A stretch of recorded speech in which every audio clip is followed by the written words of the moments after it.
আসসালামু আলাইকুম বন্ধুরা, সবাই কেমন আছেন? আলহামদুলিল্লাহ, আল্লাহর অশেষ রহমতে সবাই ভালো আছেন নিশ্চয়ই। তো যে যেখান থেকে আমার এই ভিডিওটি দেখছেন, আমি তাদেরকে জানাচ্ছি অশেষ অশেষ ধন্যবাদ। তো যারা ইসলামিক গল্প শুনতে ভালোবাসেন তারা আমাকে ফলো দিয়ে রাখেন। আমি আপনাদের সামনে ইসলামিক গল্প বলবো।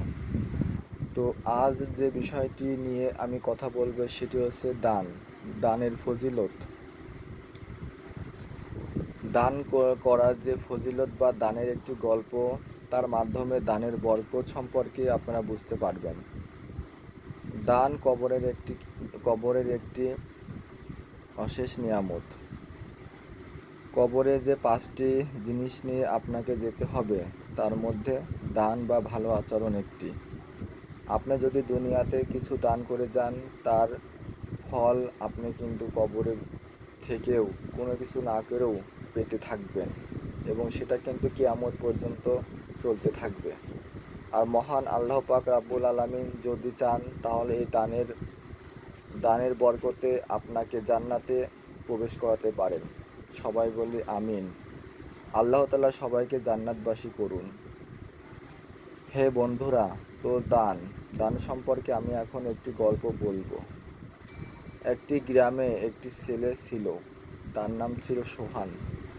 তো সেই ছেলেটি তার প্রত্যেক দিন যাওয়ার পথে এক ফকিরকে 1 টাকা করে দান করে যেত। কিন্তু সে ছিল অনেক গরিব। সে তার বাবার থেকে পাওয়া একটি টাকায় নিজে না খেয়ে ওই দরিদ্র ফকিরকে দান করত।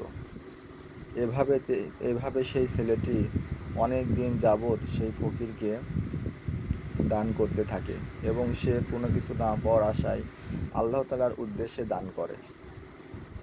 তো দান করতে করতে এক সময় ছেলেটির অনেক বিপদ হলো। ছেলেটি সেখানে আর আসে না, এবং একদিন সেই ফকির বাবা সেই ছেলেটির খোঁজ করতে লাগলো যে সেই ছেলেটির কী অবস্থা, যে প্রত্যেক দিন আমাকে একটি করে টাকা দান করে যেত। আসলে সেই ফকির দরিদ্র লোকটি ছিল একজন কামেল, এবং তিনি আল্লাহ তাআলার ইবাদত করতেন। তো তিনি দেখতে পেলেন সেই ছেলেটি অসুস্থ এবং তার কাছে কোনো টাকা নেই। তো তখন সেই ফকির বাবাটি আল্লাহর কাছে দোয়া করলেন, এবং সেই দরিদ্র ছেলেটির ধনী হওয়ার জন্য তিনি দোয়া করলেন। আল্লাহ তাআলা সেই ফকিরের দোয়াটি কবুল করলেন, এবং ছেলেটি সুস্থ হয়ে গেল, এবং একসময় সেই ছেলেটি বড়লোক হয়ে গেল, এবং সে আরও দান বৃদ্ধি করতে লাগলো। তো আল্লাহ তাআলা চাইলে সবাইকেই অনেক কিছু দান করেন। তো আমরা সবাই বেশি বেশি দান করব, এবং দানের যে ফজিলত আছে সেগুলো আমরা অবশ্যই পাবো। আল্লাহ তাআলা দানের পরিবর্তে 1 টাকা দান করলে 10 টাকা দেওয়ার প্রতিশ্রুতি করেছেন। তো আজ এ পর্যন্তই।